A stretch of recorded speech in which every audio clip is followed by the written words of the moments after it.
Hi, I'm Lisa, a 19-year-old college student who's had to face some tough lessons early in life. Growing up, I always felt like the odd one out in my family. Ever since my dad lost his job shortly after my older sister, Stella, was born, my parents have struggled financially. They never hid their favoritism toward her. Stella was the golden child, and me, I was just there. My mom never worked, and our house always felt empty, not just of money, but of love and warmth too. From a young age, I understood that I wasn't really wanted. Every dinner was centered on Stella, her needs, her future, while I sat quietly, unnoticed. My accomplishments, no matter how small, never seemed to matter. The only person who truly got it was my cousin, Sam, who lived nearby. Like me, he was the black sheep in his family, always left on the sidelines. "When are you going to realize you deserve better, Lisa?" Sam would say during our secret meetings at the old park between our houses. His words were a balm to my bruised heart. Things only got worse when Stella moved back home, pregnant. The house, which already felt small from the lack of love, now suffocated me with expectations. "Why can't you be more helpful? Stella needs us," my mom would scold, as if her situation was my burden to bear. At 16, I had enough. With Sam's encouragement, I made a decision that would change my life. "You can stay with me," Sam offered one night as we sat beneath the stars, my world crumbling around me. "We'll figure this out together." Living with Sam wasn't easy. He had his own financial struggles. But together, we faced the world as allies, not alone. He showed me that family isn't just about blood. It's about who stands by you when everything else falls apart. As Stella's due date approached and the demands at home grew louder, I packed my few belongings and left a note. I didn't want another confrontation, so it was brief, just enough to let them know I was safe but gone. I remember looking back at that small, dimly lit house, feeling a mix of fear and relief. The fear was for the unknown ahead. The relief was from breaking free of the chains that had held me down for so long. That night, as Sam and I sat in our cramped but warm new place, I knew I had taken my first real step toward independence. It was the start of a new chapter, one where I was no longer just a shadow in someone else's spotlight. This was my fight for a life where I was seen, heard, and valued. Living with Sam felt like taking my first breath of fresh air. It wasn't easy. We scraped by, counting every penny and sometimes barely keeping the lights on. But it was ours. This little life we were building was founded on mutual respect and support, not obligation or guilt. Our break came unexpectedly. One chilly evening, Sam got a call. I watched his face shift from confusion to shock and then to relief. His late grandparents, whom he spoke of with such love, had left him a small inheritance and a house in a quiet part of town. "We're moving, Lisa," he said, his voice light with disbelief. "And hey, no more leaky faucets or creepy landlords." He tried to joke, but I could see the tears in his eyes. Sam had always been the strong one, but I knew how much this meant to him. Security, something he'd given me when I had none. With his inheritance, we moved into the house. It was old and needed work, but it was more space than we'd ever dreamed of. While Sam worked on fixing it up, I threw myself into my studies. The scholarship I'd earned felt like my ticket to a future I never thought I could have. A degree, a career, and maybe one day, a way to help others like us. I worked part-time at a local cafe, managing to contribute to our modest budget. During breaks, I'd sit in the back with my textbooks, studying over cups of leftover coffee. Mrs. Johnson, the cafe owner, took a liking to me. "Keep hitting those books, Lisa. You're going places," she'd say, her words fueling my fire. Our life wasn't luxurious, but it was ours. We had movie nights, laughing over spilled popcorn, and deep conversations about our futures. Sam wasn't just my cousin, he was my partner in this journey.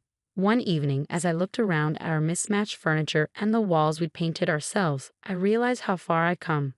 From a house where I felt like a stranger, to a home where I was an essential part. I was no longer the unwanted child. I was a woman carving out a life for herself, with a cousin who believed in me when no one else did. This new life wasn't just about survival, it was about thriving. As I closed my books late one night, preparing for another round of exams, I felt a surge of pride. Sam and I had defied the odds, carving out a small piece of happiness. No matter what challenges lay ahead, I knew we were ready to face them together. The day Stella reached out came as a surprise. We hadn't spoken in a while, and her message had a warmth and nostalgia that was a stark contrast to the coldness of our last interactions. "Hey Lisa, I've missed you. Can we meet? I'd love to catch up," her message read. Perhaps naively, I felt a flicker of hope. Maybe, just maybe, things could be different now. Motivated by a mix of curiosity and a longing for some semblance of familial connection, I agreed. As I approached the house, everything looked the same, but the emotions it stirred were different. Apprehension mixed with familiarity. Stepping inside, the familiar smells and sights brought a strange sense of comfort. Stella greeted me with a hug more affectionate than I was used to. "It's so good to see you, Lisa. Thanks for coming," she said, her voice seemingly sincere. The evening began pleasantly enough, small talk and shared memories. It almost felt like old times, and for a brief moment I let my guard down. But as we sat down for dinner, the atmosphere shifted. I could sense there was an agenda lurking beneath the surface. "You know, Lisa, we've been struggling a lot lately," Stella started, her tone taking on a calculated edge. "Mom and Dad are really behind on rent, and we thought, maybe you could help." Their eyes were all on me, expectant, as if I somehow owed them this. The request hit me hard. After all the years of neglect and favoritism, they now wanted my help because they assumed I could afford it. "I'm sorry, but I can't do that," I replied, my voice steady despite the storm of emotions inside. Mom's face hardened, her tone turning sharp. "After everything we've done for you, this is how you repay us? By abandoning your family?" Her accusation felt like a slap in the face. "Everything you've done," I retorted, barely holding back the frustration. "I was never part of this family the way Stella was. How can you ask this of me?" The dinner ended abruptly. I stood up, my chair scraping loudly against the floor. "I think I should go," I said, the finality in my voice mirroring the finality of my decision. As I walked out and closed the door behind me, it felt like more than just leaving the house. I was walking away from the manipulative ties they had tried to wrap around me once again. On the drive back, my emotions were a tangled mess. There was clarity in what had happened, but it was bittersweet. I was free from their expectations, but painfully aware of the deep rift that now lay between us. When I got home, Sam was waiting, ready to listen. "I told them no, Sam," I began, the words tumbling out. He nodded, his expression understanding, offering the comfort I needed. We sat on our old couch, one of the few relics from his grandparents, and I poured out everything. "It's like every time I think we might be able to be a family, they show their true colors," I said, feeling the familiar sting of tears. "You did what you had to do, Lisa. You can't keep setting yourself on fire to keep others warm," Sam said softly. His words were simple but profound, and they helped calm the turmoil inside me. That night, I lay awake, reflecting on everything. The false hope of reconciliation was just another reminder of why I had left in the first place. I realized then that my independence wasn't just about putting physical distance between me and my family. It was about emotional and financial independence too. Sam and I had built a life of mutual support, and I wasn't about to trade that for a family that only saw me as a means to an end. In the weeks that followed, Sam and I focused on our future. He had recently been approached by a local school to help direct their annual musical, a passion project that was both exciting and daunting. His enthusiasm was contagious. We spent evenings discussing set designs and audition plans.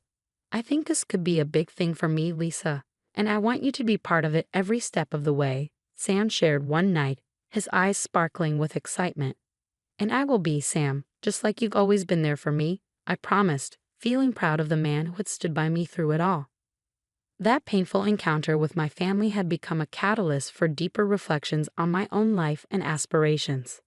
I was more than just the unwanted daughter. I was more than just a survivor. I was a scholar, a partner, and a friend. College was challenging, but fulfilling. I discovered a passion for social work, a field that resonated deeply with my own experiences. Each day was another step away from my past and toward the future Sam and I were building. We weren't just surviving. We were thriving, shaping our own lives. My resolve only grew stronger. Breaking free from my family's expectations wasn't heartless. It was brave. As time passed, the guilt that had once gnawed at me began to fade. I realized self-preservation wasn't selfish, but necessary. My journey wasn't just about creating distance from the toxicity. It was about embracing a life built on mutual respect and love, given freely and not used as currency. Reflecting on everything, I knew the decisions I'd made, however tough, were the right ones for me, and with Sam by my side, I felt hopeful and ready for whatever lay ahead. Together, we weren't just breaking free from our pasts. We were moving toward a future full of possibility. Months had passed since the dinner that severed the fragile ties with my family. The silence that followed was both a relief and a source of reflection. One quiet afternoon at the cafe where I worked part-time, I heard unexpected news about Stella. A mutual acquaintance, seeing the concern on my face, reluctantly shared that Stella had been evicted and had to place her daughter with a friend. The news hit me harder than I expected. Despite everything, knowing that my niece was indirectly suffering pained me deeply. That evening, I sat on the back porch of the house Sam and I shared, lost in thought under the same stars that had witnessed so many of our late-night conversations and dreams. The cool night air brushed against my skin as I pondered my potential role in my niece's life. It wouldn't be immediate. The wounds with my family were still fresh, and I was only beginning to build a life I could be proud of. But the thought of being there for her in the future, when I was more settled, felt like the right path. As if reading my thoughts, Sam joined me on the porch. I turned to him and said, "I was thinking about my niece. Maybe someday I'll be part of her life when I'm ready, when I can offer her something positive." Sam nodded, his understanding clear. "You'll make that decision when the time's right, and it'll be the right one because you'll make it with your heart." His support, as always, was unwavering. Our life together moved forward with a gentle, promising momentum. Sam's work with the school musical was flourishing, bringing him new joy and fulfillment. It was wonderful to witness his passion come to life. My own studies in social work were equally rewarding, and I found myself increasingly drawn to working with children and families who had faced challenges similar to my own. As I looked ahead, the future seemed bright with possibilities.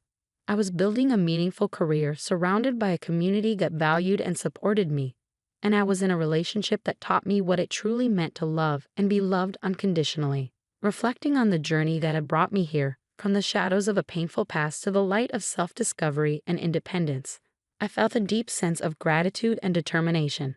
The road hadn't been easy, but it had led me to a place of strength and self-assurance. With a heart full of hope and eyes wide open to the future, I was ready to embrace whatever came next. No matter the challenges or opportunities ahead, I knew I would face them with courage, bolstered by the love and respect Sam and I shared. This wasn't just an end to the hardships, it was the beginning of something new and beautiful. A life truly my own, shaped by my choices, my values, and my dreams. As this chapter concludes, it raises an important question. Is it possible to forge a meaningful relationship with family members who have previously caused harm if circumstances have changed? I invite you to share your thoughts and experiences in the comments below.